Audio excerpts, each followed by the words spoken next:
오늘 우리에게 주신 하나님의 말씀은 고린도전서 12장 1절에서 3절까지 세 절의 말씀입니다. 오늘 우리에게 주신 하나님의 말씀은 고린도전서 12장 1절에서 3절입니다. 다 같이 한 목소리로 1절, 2절, 3절까지 함께 읽겠습니다. 시작. 형제들아, 신령한 것에 대하여 나는 너희가 알지 못하기를 원하지 아니하노니 너희도 알거니와.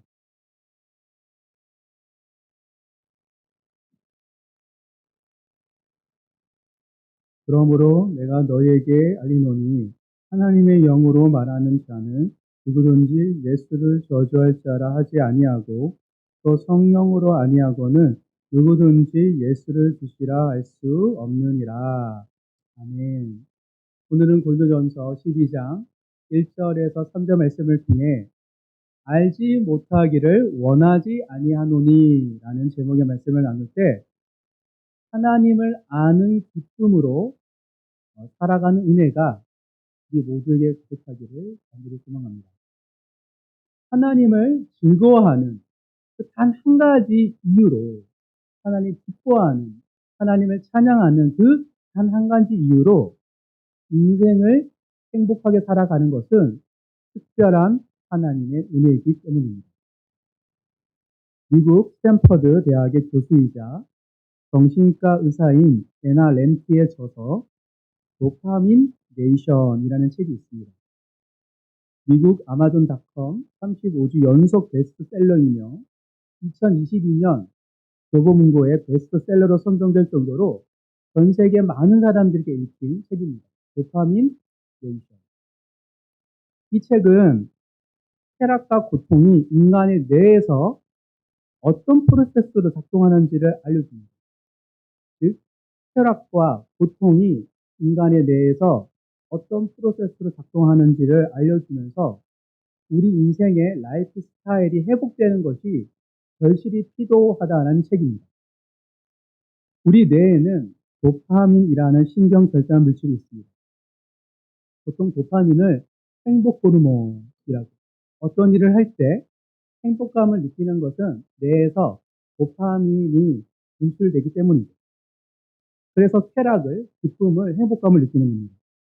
그래서 현대 피로 사회를 살아가는 많은 사람들이 힘들어요, 지쳐요. 그러니까 내가 격려하고 싶고 나를 쉽게 세우고 싶어서 행복감을 찾으려고 도파민이 많이 분비되는 행동들을 찾아갑니다.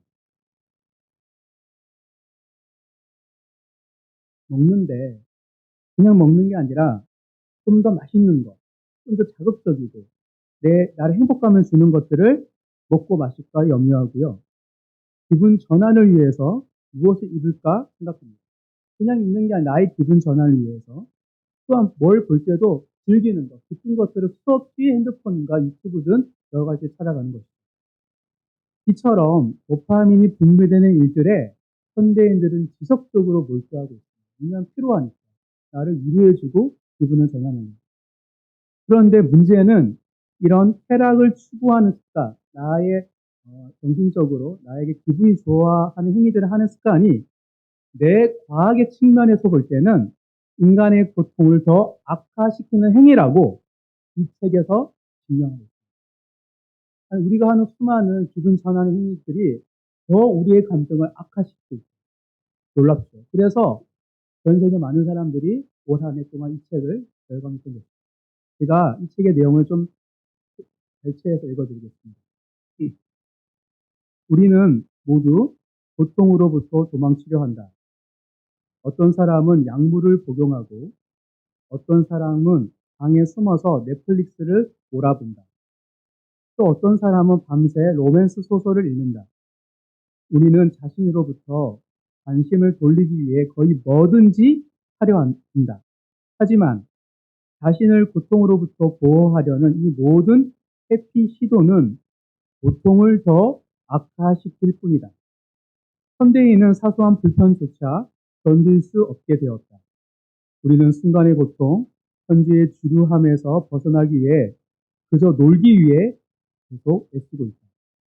한 유명 작가는 미국인들은 더 이상 서로 이야기하지 않는 대신에 서로를 즐긴다. 그들은 생각을 주고받지 않는 대신에 이미지를 주고받는다.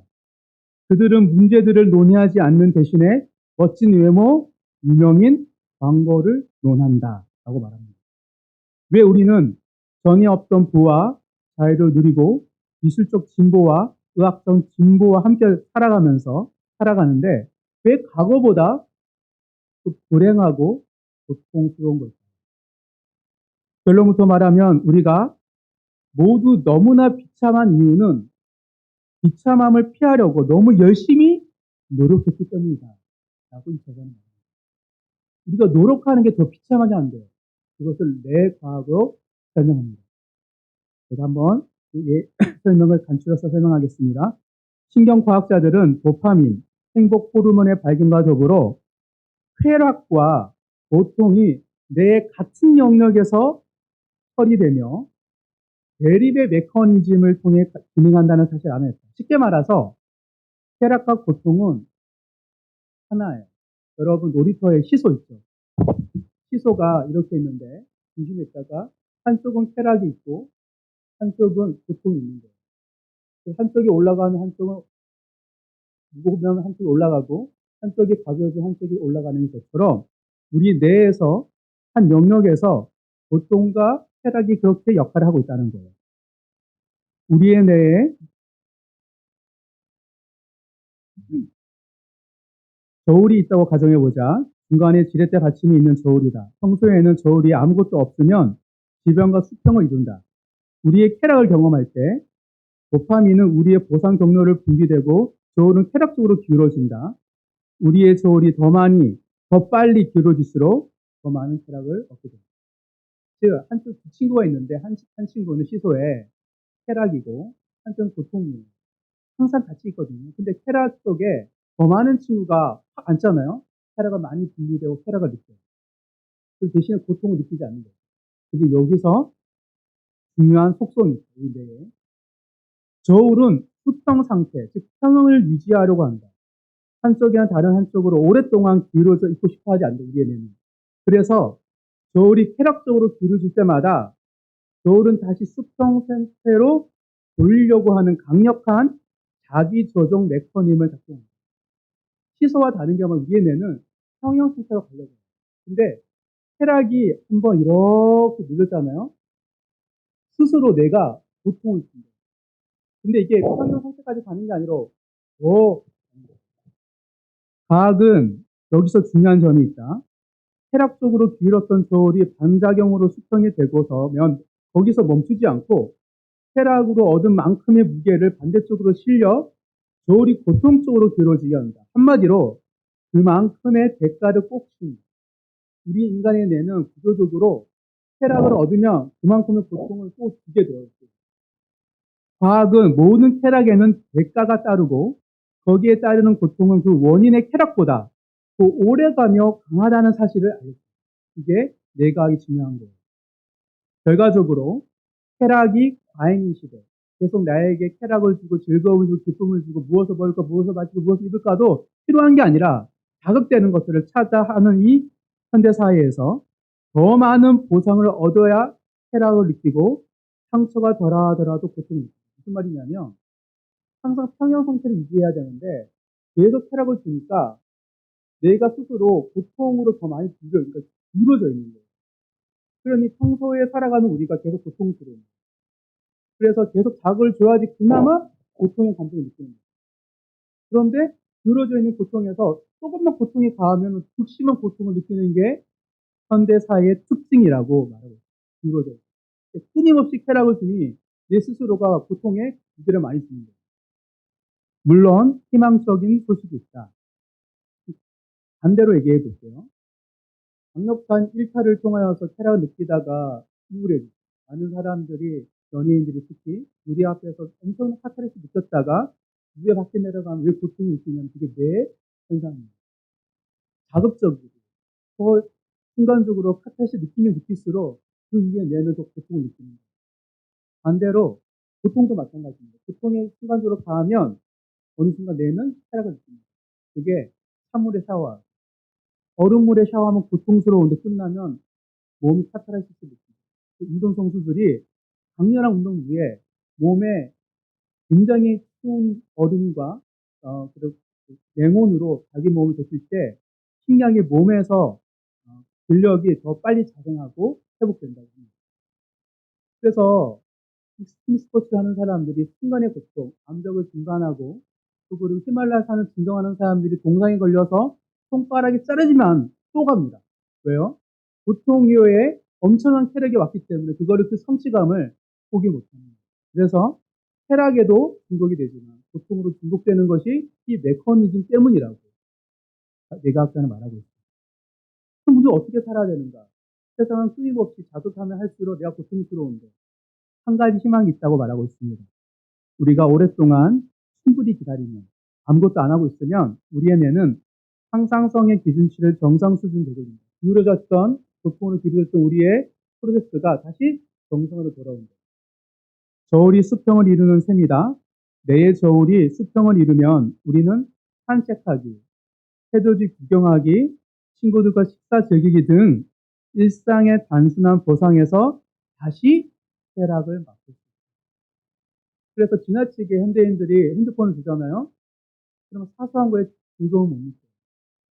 근데 그런 것들을 자극을 주지 않고 나에게 계속 일상을 지내잖아요. 무료하고 심심하지만 사람들은 해를 보고 사람들의 표정을 보고 말할 수 없는 기쁨을 느끼는 사람으로 다시 돌아옵니다.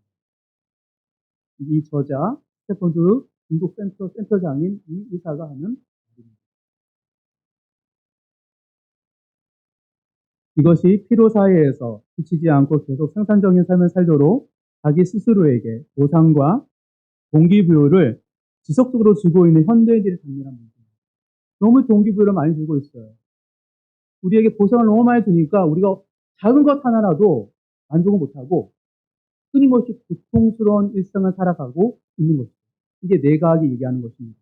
피로하고 우울하며 무력한 사회에서 잘 살아보려고 매우 열심히 살다 보니 스스로에게 보상과 쾌락을 주는 습관이 생겼고 이로 인하여서 우리의 뇌는 결국 만족을 잘 하지 못하게 되었고 더불어 작은 자극에도 극심한 고통을 느끼는 인간이 되었다는 것이 이 저자의 말입니다. 이것이 현대를 살아가고 있는 모든 사람들의 당면한 문제이며 또한 우리 모두의 문제이기도 합니다. 고통 없이 살려고 하는 노력들이 오히려 고통에 사로잡힌 노예가 된 것이 우리의 지참의 현실입니다. 쾌락을 추구하면 추구할수록 고통스러운 것이 우리의 비참함입니다. 이런 비참한 우리의 현실을 직시하고 있어야 됩니다. 과연 이 기가 막힐 고통의 수렁에서 어떻게 우리는 벗어날 수 있을까?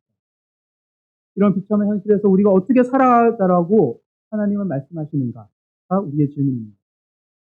사실 쾌락과 고통의 문제는 새로운 것이 아닙니다. 전도서에서 이미 경고한 말씀이기 때문입니다. 우리 한번 찾아보겠습니다. 오늘 특히 말씀입니다. 전도서 2장.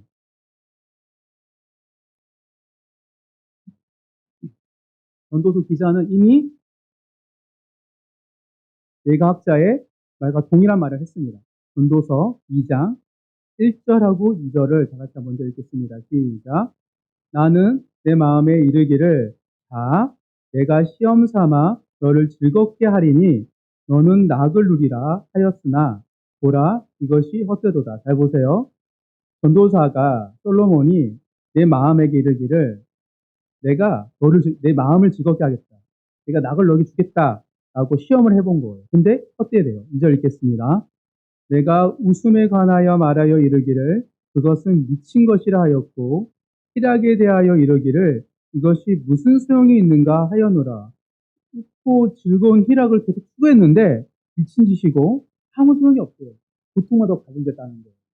그리고 10절, 11절 읽겠습니다. 시작. 무엇이든지 내 눈이 원하는 것을 내가 금하지 아니하며 무엇이든지 내 마음이 즐거워하는 것을 내가 막지 아니하였으니 이는 나의 모든 수고를 내 마음이 기뻐하였음이라. 이것이 나의 모든 수고로 말미암아 얻은 몫이로다. 그 후에 내가 생각해 본즉 내 손으로 한 모든 일과 내가 수고한 모든 것이 다 헛되어 바람을 잡는 것이며 해 아래서 무익한 것이로다. 내 눈이 원하는 것, 내 마음이 즐거운 걸 다 해봤는데 결국 무익한 것을 아무것도 아니고 오히려 나를 괴롭게 하다는 것을 깨달았다라고 전도서 기자가 하고 있습니다. 그 교회 백기 교수님이 얘기한 거를 똑같이 얘기하고 있는 거예요.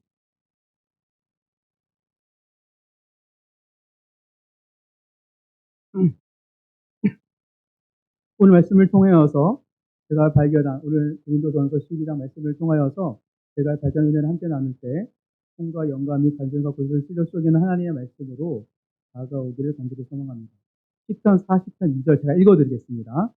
나를 기가 막힐 웅덩이와 수렁에서 끌어내 올리시고 내 발을 반석 위에 두사 내 걸음을 견고하게 하셨도다. 쾌락 과잉 시대에서 자기 만족을 주는 도파민이 아니라 하나님의 말씀을 따를 때 우리를 견고한 반석에 세우시는 하나님의 은혜를 경험하는 우리 모든 성도님 될 줄 간절히 소망합니다. 로마 제국 시대의 고린도라는 항구 도시는 음란한 도시로 유명했습니다.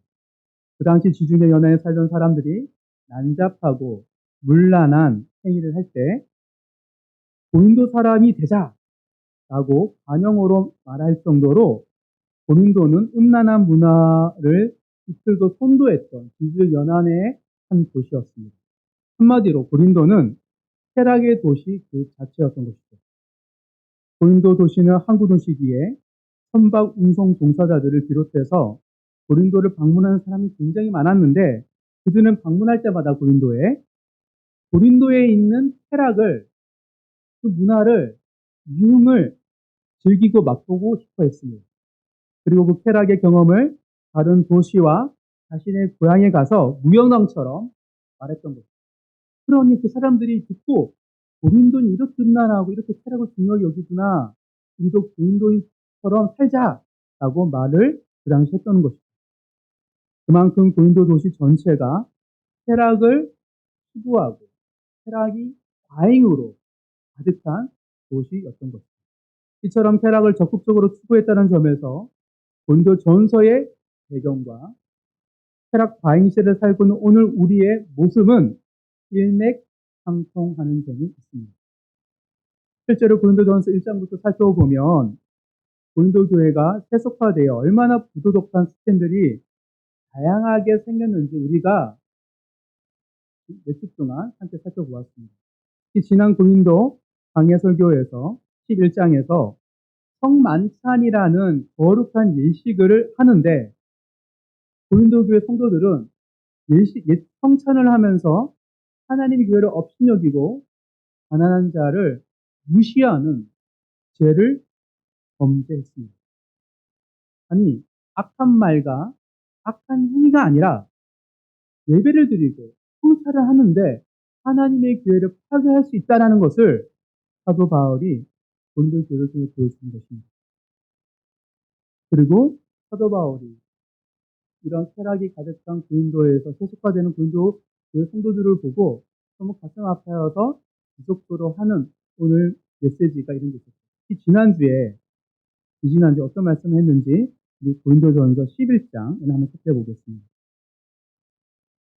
고린도전서 11장 33절에서 34절입니다. 다 같이 읽겠습니다. 시작. 그런즉 내 형제들아 먹으러 모일 때에 서로 기다리라. 만일 누구든지 시장하거든 집에서 먹을지니 이는 너희의 모임이 판단받는 모임이 되지 않게 하려 함이라. 그 밖의 일들은 내가 언제든지 갈 때에 바로 잡으리라. 무슨 말이냐면 사도 바울이 성만찬을 통하여서 분열이 일어나고 하나님께 없인 여기는 그런 고린도 교회를 바라보고 대안을 제시해 주는데 어떤 대안을 제시합니까? 아주 간단해요. 서로 기다리라. 배고프면 집에서 먹어라. 그 말은 무슨 말입니까? 못 먹는 사람도 있으니까 많이 먹지 말고 모든 사람이 골고루 함께 먹을 수 있도록 먹으라는 거예요. 아주 간단히 말하면 나눠 먹으라는 거예요. 이 말은 미취학 아동 유치원에서 선생님들이 유치원 원생이 하는 말이에요. 여러분, 친구들과 함께 나눠 먹어요.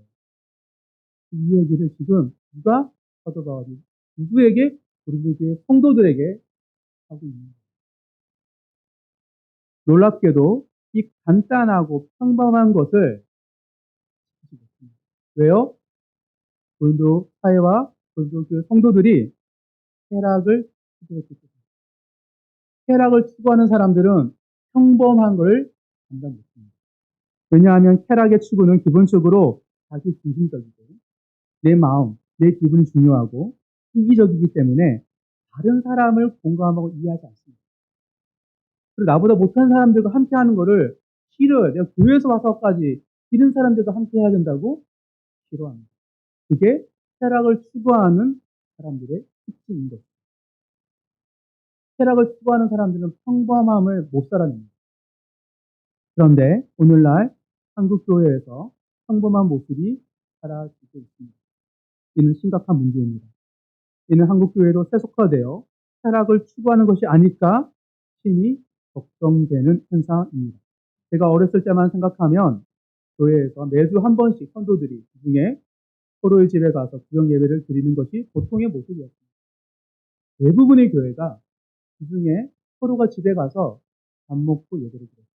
함께 웃고 울며 함께 시간을 보내며 수업을 보내는 것이 특별한 일이 아니었습니다. 그런데 점점 개인주의적인 성향이 커지고 쾌락 중심적인 사회가 되어가면서 성도의 교제와 나눔의 평범함이 이제 특별한 일이 되었습니다. 성도와 함께하는 것을 번거롭게 여기고 시간을 아까워하기 시작한 것이죠. 그보다 더 좋고 유익한 것이 많은데 꼭 여러 사람들이 함께 모여야 할 필요가 못 느끼는 겁니다. 그래서 이제는 공동체 모임 없이 예배만 출석하는 성도들이 교회에 굉장히 많아졌습니다. 평범함이 사라진 교회입니다. 물론 가깝게 지내다 보면 사소한 다툼과 불협화음이 생기는 게 당연합니다. 하지만 이런 아픔과 고통이 없이 어떻게 공동체의 기쁨을 맛볼 수 있겠습니까? 내가 고통이 있을 때 기쁨을 느끼게 되어 있습니다. 우리가 함께할 때 불편함이 오히려 함께하기 때문에 기쁨을 줄 수 있는 동력이 되는 거예요. 사랑의 수고 없이는 사랑의 열매를 맺을 수 없는 것이 자연의 섭리이고 또한 창조의 섭리이기 때문입니다. 하나님께서 인간을 창조하실 때 이런 고통을 통해 기쁨을 누리라고 우리의 뇌를 쾌락과 고통의 저울로서 창조하신 거예요. 그리고 쾌락과 고통이 동등하게 작동하도록 우리를 만드셨습니다.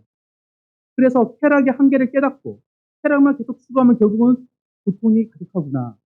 때로는 고통을 통해서도 내가 기뻐할 수 있구나 라는 것을 알도록 우리의 뇌를 창조하신 겁니다.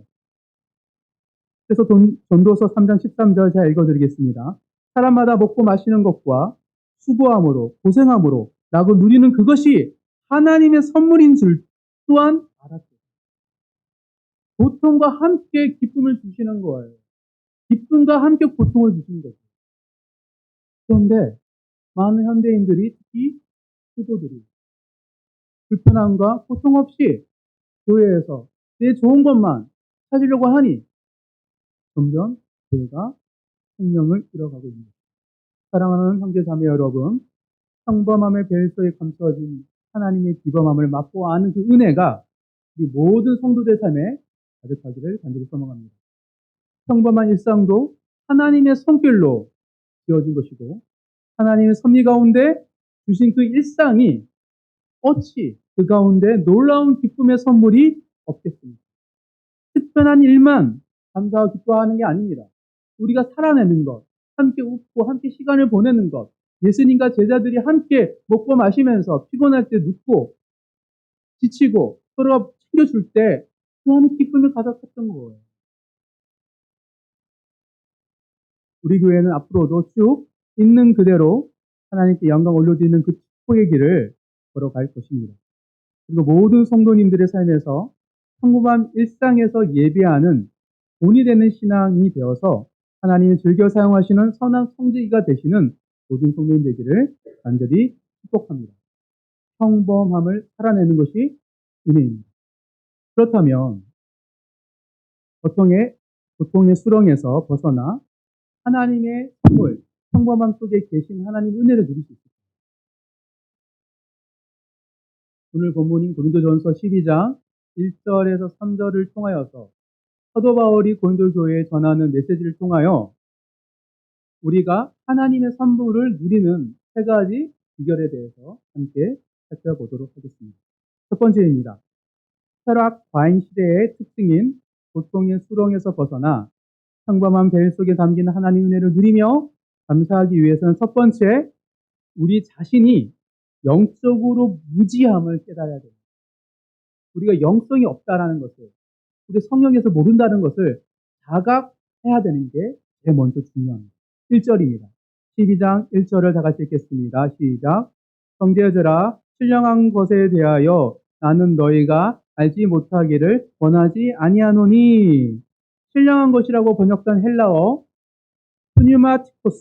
푸뉴마티코스는 신령한 영적인 것을 의미합니다. 그리고 푸뉴마티코스의 원형은 푸뉴마인데, 푸뉴마는 성령입니다. 이 신령한 것이라는 단어는 뭐냐면 성령과 관련된 영성의 이름입니다. 성령이 우리 안에 계심으로 말미암아 일어나는 새로운 이야기를 신령한 것이라고 표현할 수 있습니다. 그래서 앞으로 12장부터 14장까지 사도 바울은 성령에 관련된 은사에 대해서 쭉 설명합니다. 그만큼 성령이 우리 안에 계심으로 말미암아 생겨나는 신령한 것이 얼마나 중요한지 강조하고 있는 것입니다. 그런데 이 성령에 대해서 고린도 교회가 모른다는 것을 왜 이렇게 말할까요? 특히 알기 원한다라고 말하면 되는데 사도 바울은 너희가 알지 못하기를 원하지 아니하니. 무슨 말입니까? 알지 못하기를 원하지 아니하니. 부정이 두 개 있죠. 이중 부정이. 우리 들었죠. 이중 부정은 강한 긍정이에요. 한마디로 이거예요. 알기 원한다. 너희가 그렇게 얘기하면 되는데 알지 못하기를 원하지 아니하노니. 왜 이렇게 이중 부정을 그냥 강하게 긍정을 표현했을까요? 왜냐하면 고린도 교회 성도들이 모르고 있다라는 것을 알고 사도 바울이 알려준다면 알기 원한다. 아, 네. 라고 하는데 자기가 안다고 착각하는 거예요. 저도 실제로 목회를 하다 보면 무슨 얘기를 하면 다 안 돼요. 어떤 친구는. 내가 아무리 봐도 모르거든요. 그러면 이거 알아야 돼. 그러면 저 알고 있고 이렇게 얘기할 때 그렇게 곤란해요. 그래서 지금 사도 바울은 알지 못하기를 원하지 아니하노니라는 표현에서 너희 사실 모르는 거야 라고 지적하고 있는 거예요. 그러니 사도 바울이 목회자가 나한테 이렇게 강하게 알아야 돼 라고 강조하고 알고 있는데 내가 모르는 게 아닐까? 라는 생각을 가지게 하는 거예요. 고린도전서 8장을 찾아보겠습니다. 고린도전서 8장 1절 2절 같이 읽겠습니다. 시작. 이상의 재물에 대하여는 우리가 다 지식이 있는 줄을 아나 지식은 교만하게 하며 사랑은 덕을 세우나니 만일 누구든지 무엇을 아는 줄로 생각하면 아직도 마땅히 알 것을 알지 못하는 것이요. 왜 이렇게 말했을까요?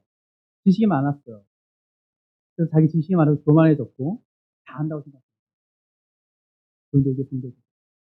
그래서 지금 사도 바울은 사실은 너희 모르는데 안다고 착각하니까 우리 이중 구성을 통하여서 삶에 대해서 이야기하고 있는 것입니다. 그리고 사도 바울은 1장 1절, 2절, 3절을 통하여 12장 성령과 관련된 참된 삶에 대해서 지식에 대해서 간단하지만 명료하게 언급하고 그 4절부터 은사에 대해서 풀어내기 시작합니다. 그래서 사도 바울은 먼저 은사에 대해서 영적인 거에 대해서 성령이 일하시는 것에 대해서 말하기 전에 너희가 무지한 거를 깨달아라 라고 먼저 언급합니다.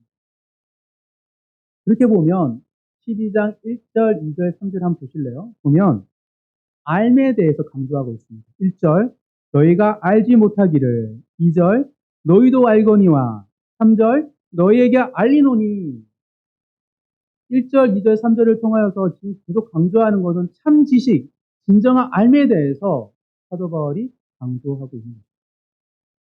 그래서 우리는 성령에 대해서 아주 어설프게 한번 스터넷에 경험하고 한번 체험하는 정도로 성령을 안다면 이거는 매우 위험한 겁니다. 많은 사람들이 그렇게 알고 있어요. 자기 신앙. 성령님은 보혜사로 우리를 돕고 섬겨주셔서 우리는 성령에 대해서 인격적으로 생각할 수가 있습니다. 그래서 어떤 이들은 성령님을 에너지와 재능으로 착각하기도 합니다. 공함을 얼마든지 줄 수 있는, 받을 수 있는 걸로 착각하고, 어떨 때 어떤 분들은 성령을 오고 가라 하는 힘이 나한테 있다라고 착각하는 사람이 있어요. 하나님을 망령되이 일컫는 성령님은 하나님이십니다. 그런데 우리에게 계시 하나님으로 드러나는 분이 아니라 보혜사, 우리를 돕는 분으로 역할을 하시기 때문에 우리가 착각하는 거예요. 마치 나의 소유로, 내 능력으로, 내가 할 수 있는 걸로. 많은 사람들이 이렇게 착각하고 있는 거죠. 고린도교회 성도들도 그들이 경험한 은사가 체험이 많아서 착각했습니다. 마치 내가 성령을 다할 수 있는 것처럼. 인간이 하나님을 알 수 없습니다. 하나님은 하나님이시기에 거룩하시고 온전하시기에 감히 우리의 시여 우리의 경험으로 하나님을 알 수 없는 분이에요. 성령님은 알면 알수록 새롭고 놀랍고 우리에게 기쁨을 주시는 거예요. 그러하니 우리가 주님과 함께 평범한 일상을 살아간다면, 신령한 것을 안다면, 성령을 민감하게 반응한다면 나날이 새로운 거예요. 성령이 나에게 주신 말씀, 성령이 나 이끌으시는 것들이 너무 다채롭고 너무 놀라워서 나날이 매일매일이 새 눈으로 주님을 고백하는 그 은혜가 넘치는 것이 신령한 것, 영적인 것이라고 사도 바울이 말하고 있는 거예요. 우리의 삶이 안다라고, 성령에 대해서 안다라고 착각하지 마시고 나는 무지하구나 생각하셔서 매일매일마다 성령 안에서 함께하는 것이 얼마나 기쁘고 즐겁고 다채로운지를 경험하는 모든 성도님의 삶이 되기를 간절히 소망합니다. 그러기 위해서는 영적 무지를 자각해야 됩니다. 두 번째입니다. 쾌락과인 시대를 특징인 고통의 수렁에서 벗어나 평범한 배일 속에 담긴 하나님의 은혜를 누리며 감사하기 위해서는 두 번째, 우리 자신이 의존적인 존재임을 자각해야 됩니다. 첫 번째는 우리 자신이 영적으로 무지함을 자각해야 한다면, 두 번째는 의존적인 존재임을 자각해야 합니다. 우리는 의존적인 존재입니다. 12장 2절을 같이 읽겠습니다. 시작. 너희도 알거니와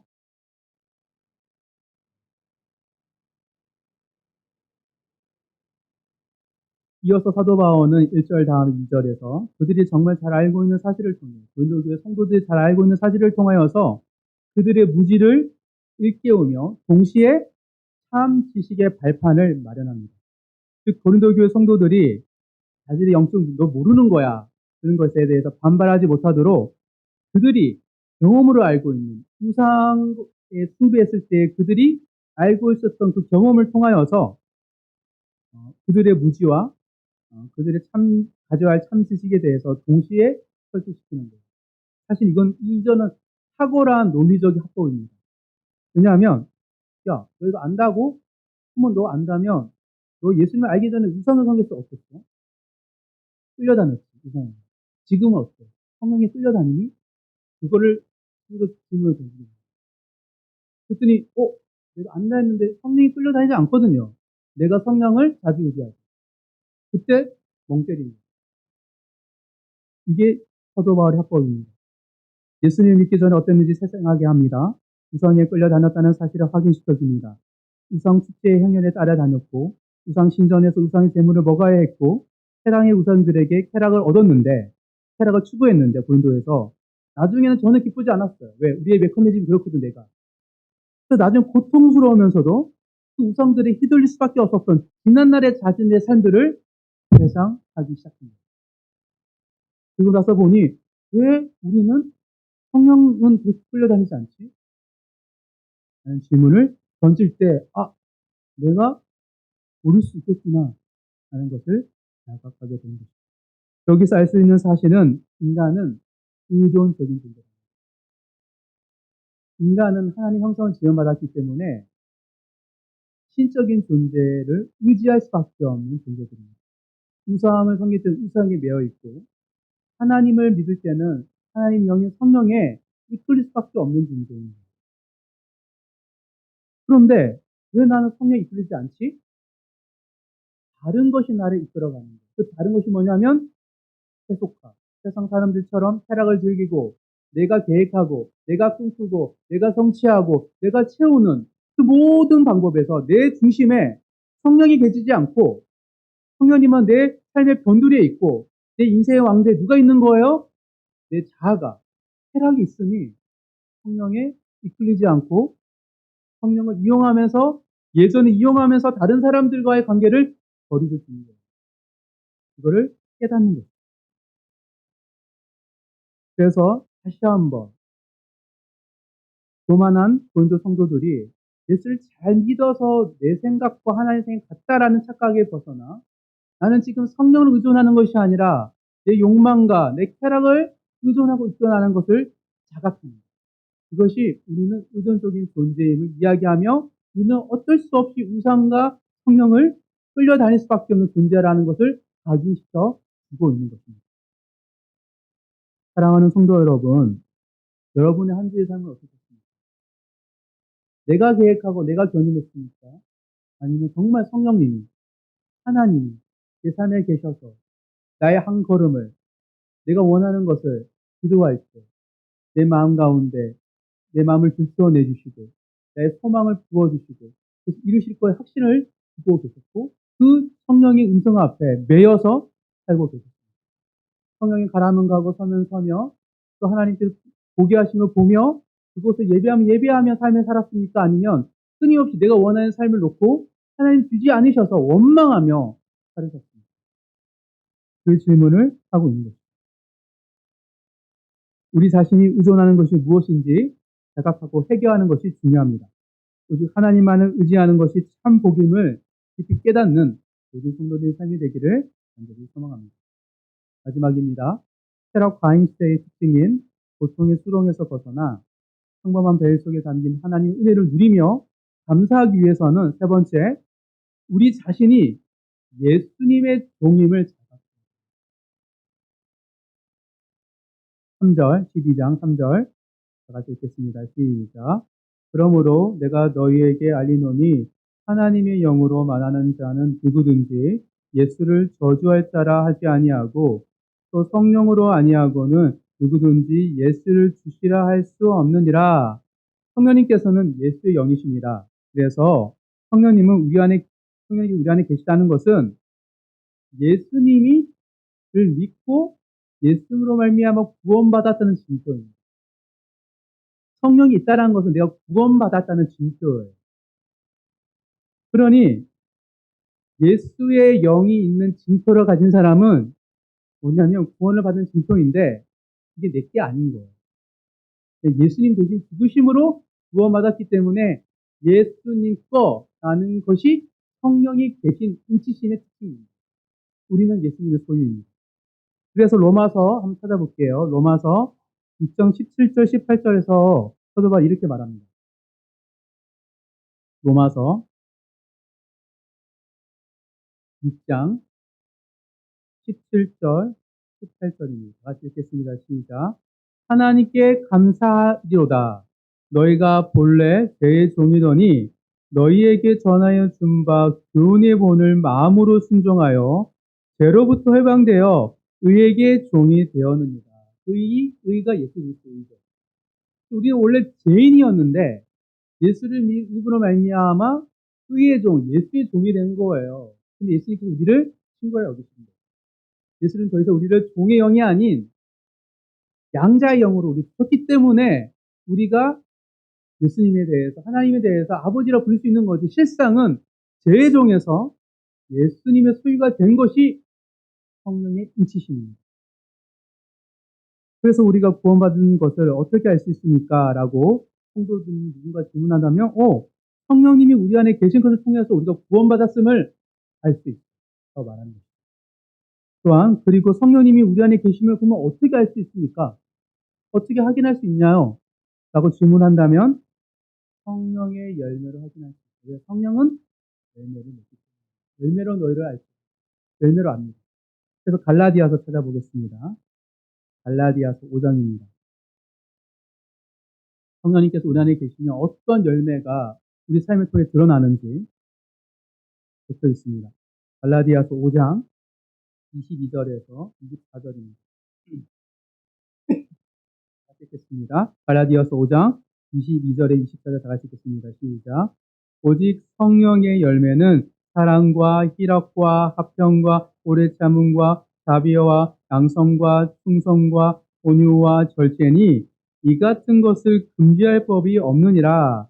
그리스도 예수의 사람들은 육체와 함께 그 정욕과 탐심을 십자가에 못 박았느니라. 성령의 열매를 금지할 법이 없대요, 이 세상에는. 그 말은 뭐냐면 무조건 열매가 맺힙니다. 성령이 우리 안에 계시면요, 열매가 맺을 수밖에 없어요. 안 맺으면 성령이 안 계신 거예요. 그래서 우리는 알 수 있어요. 구원받은 사실. 성령이 우리 안에 열매를 맺으면. 근데 성령의 열매는 뭡니까? 성품이에요. 예수 그리스도의 성품이에요. 그래서 24절에 그리스도 예수의 사람들은 라고 얘기하며 십자에 못 박았다고 얘기하고 있습니다. 성령님은 우리를 그리스도 예수의 사람으로 빚어가십니다. 성품. 그 열매입니다. 매일 죄를 고백하며 예수님 나의 주, 나의 하나님으로 고백하게 하므로 예수를 주로 고백한다 그러잖아요. 12장 3절에 십자가의 능력을 경험하게 하시는 분이 성령입니다. 십자가가 예수 처음 믿었을 때만 나에게 필요한 게 아니라 오늘 내가 성령의 열매를 맺어가기 위해서는 십자가 계속 필요해요. 나는 연약한데 하나님의 말씀이 나를 이돌로 견인하는 내가 할 수 없는 거예요. 나는 할 수 없어요. 원수를 사랑할 수 없어요. 나를 대적하는 자를 기도할 수 없어요. 근데 원수를 사랑하고 계속 기도하래요. 어떻게 합니까? 기도할 때 주님, 십자가에 죽으신 예수님이 온 세상을 위하여서 기도하셨고 온 세상을 위하여 죽으셨기 때문에 사랑하셨기 때문에 나는 할 수 없지만 주님이 하셨군요. 주님을 바라보면서 나도 할 수 있다라는 사실을 알려주세요. 예수의 영이 내 안에 있으니 나에게 조금이나마 그렇게 할 수 있는 힘을 주세요라는 고백이 할 수밖에 없는 거예요. 그 고백을 통하여서 우리는 예수의 성품이 되어가는 것입니다. 그래서 결국 성령님은 우리를 죄를 짓기 이전에, 죄가 이 땅에 들어오기 이전에 인간의 창조 형상대로 회복시킵니다. 원래 우리를 창조하셨던 하나님의 뜻대로 우리가 변화되기를 일하십니다. 우리 안에서. 그리고 회복된 온전한 우리의 모습을 통해 하나님이 세상을 버리지 않으셨습니다. 세상 사람들은 하나님의 실존을 어떻게 알 수 있습니까? 세상 사람들은 하나님 만나지 못했는데요. 어떻게 하나님을 알 수 있어요? 세상 사람들에게 하나님 알지 못하는 사람이 하나님 봐라고 하는 것은 무지한 거예요. 그들은 하나님 만나지 못했고 여전히 마음의 악과 죄로 인하여서 하나님 보지 못하는 게 그들의 현실이에요. 그럼 어떻게 이 세상 사람들이 예수를 믿고 구원에 이릅니까? 우리를 통해서. 성령에 계신 성령의 사람이 우리가 창조의 모습을 회복하면서 사람이 놀라는 거예요. 같은 인간이 이 사람은 왜 이런 성품이 있지? 이런 생각을 하지? 이 사람과 만나면 왜 나는 행복하지? 이 사람들은 왜 기쁨과 즐거움 가운데 도덕적으로 윤리적으로 온전한 사람이 되어가지라는 질문을 던질 때 내 안에 성령이 계셔, 주님이 계셔. 라는 고백을 함으로 안 믿는 사람이 이미 먼저 믿은 사람들의 모습을 통하여 주님이 살아계심을 깨닫는 거예요. 그것이 성령님께서 우리 안에 계신 이유입니다. 단순히 예수 믿었다라는 구원의 확신을 주는 존재로만 있는 것이 아니라 창조의 회복을 통하여서 세상 사람들이 하나님의 세상을 버리지 않았다는 것을 아는 거예요. 내가 변하고 그리스도인다워질 때 사람들이 아는 거예요. 이 사람이 있음으로 말미암아 일터가 공동체가 달라지네, 사회가 달라지네. 하나님 버리지 않으셨습니다. 하나님은 여전히 하나님의 사람을 통하여 이 세상을 구원하려고 하시는구나라는 것을 알게 되는 것입니다. 그리고 더 나아가 그럼 어떻게 하나님은 이 땅을 구원해 주시지? 예수 그리스도 독생자를 십자가에 못 박혀 죽으심으로 이 세상을 구원의 길을 여셨구나 라는 것을 알게 됩니다. 사랑하는 형제 자매 여러분, 이것이 바로 성령의 사람, 신령한 자 안에 일하시는 성령의 역사입니다. 성령의 구원 사역에 이 놀라움을 깨달아 그 놀라운 역사 가운데 특별하고 비범한 일을 하는 것이 아니라 평범하게 성령과 함께 살아감으로 말미암아 내가 빚어짐으로 말미암아 거룩한 하나님 나라에 동참하고 있다라는 것을 평범한 일상을 통하여 매일매일 깨닫는 그 은혜가 그 모든 성도들의 삶의 가운데 가득하길 간절히 소망합니다. 하나님은 그래서 우리 있는 그대로 영광 받으시기를 원하시는 거예요. 말씀을 정리하겠습니다. 피로 사회와 쾌락 과잉 사회에서 결국 우리 인간은 고통의 깊은 수렁에 빠져 있습니다. 뭘 해도 고통스러워요. 고통 헤어날 수 없습니다. 이 시대를 향하여 하나님은 우리를, 하나님의 사람을 보내셨습니다. 오직 말씀의 반석 위에 견고하게 살아가는 성도들을 통하여 인생의 유일한 대안이 오직 예수 그리스도밖에 없다라는 것을 선포하시는 것이 하나님의 계획이기 때문입니다. 우리가 하나님의 사람으로 온전히 살아가기 위해서는 먼저 우리의 영적 무지를 깨닫고 성령님께 이끌려 의지하며 예수님을 닮아가야 합니다. 진정한 참된 기쁨은 십자가의 고난을 통해서 얻게 되기 때문입니다. 십자가의 고난은 부담스럽잖아요. 내 프로세스를 볼 때 고난을 통하여 기뻐할 수 있습니다. 그것을 하나님은 십자가를 짐으로 말미암아 진정한 기쁨을 얻을 수 있다라는 그 놀라운 창조하신 하나님의 목적의 계획대로 구원의 길을 여신 것이 바로 십자가의 길입니다. 우리를 괴롭게 하는 게 아닙니다. 우리에게 십자가의 고난에 참여함으로 부활의 영광에 참여하는 특권을 주시려고 우리에게 말씀해 주신 것이기 때문입니다. 이것을 머리로만 믿지 않고 부담스러워하지 않고 매일매일마다 주님과 함께 십자가를 짐으로 말미암아 그 영광을, 기쁨을, 그 하나님 나라를 매일 경험하는 우리의 일상이 되길 간절히 소망합니다. 우리 말씀을 정리하면서 나의 만족과 유익을 위해 이게 찬양할 때 오늘 12장 1절, 2절, 3절을 통하여서 우리의 무지를 깨닫게 하시고 진정한 성령과 함께 동의하는 삶으로 견인해 주시는 하나님의 말씀을 되새겼으면 좋겠습니다. 우리가 끊임없이 세상 사람들처럼 자기 만족과 동기 부여를 부여한다면 우리는 어느 것도 만족할 수 없는 고통 가운데 사로잡힌 자로 살 수밖에 없습니다. 그게 우리의 뇌를, 우리의 몸을 창조하신 하나님의 계획이기 때문입니다. 그런데 하나님의 적절한 때 이른 비와 늦은 비를 주시시 기쁨을 주시고 낙을 주시고 수고를 주실 때 성령을 의지할 때 우리는 그보다 완벽하게 기뻐하는 삶을 살 수 없기 때문입니다. 그 삶을 살아가는 우리 모두 되기를 소망합니다.